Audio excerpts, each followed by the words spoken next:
We'll mine it along the reef where the ore is. When we hit the end of that section, we clean everything out and then we have to backfill it.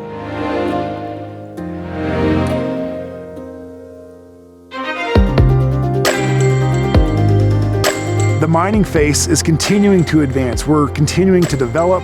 We're always getting farther and farther from that permanent installation of the sand plant, where that hub is that we're pumping sand from. So the pump has to be able to accommodate not just the pressure, but the volume to deliver that sand a retreating distance away. If you want to pump something, talk to the world leaders in it, and that's GEHO. It pumps about 275 gallons a minute at 70% solids by weight. So when you put that in your hand, you'll have the water run off very quickly and you'll have a pile of sand. Having a settling slurry that is pumpable, that will get a better fill factor. Weir Minerals GEHO has been pumping slurries for decades. I worked extensively with the Sibanye Stillwater mine engineering group so we could select a slurry pump that was just right for them. The first GEHO pump we purchased was a ZPM 700. That was for our 5000 West sand plant.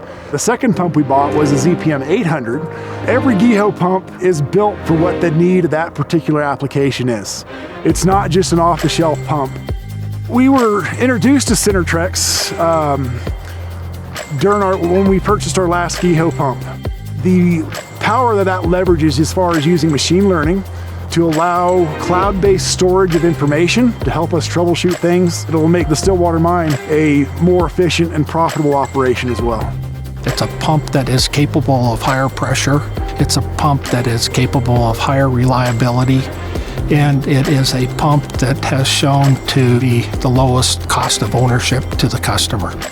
We have years and years of reserves based on our current operating techniques. So it's not just what we're building for now, but we're building out into the future. When the GEHO pumps turn on, the future of this place is bright.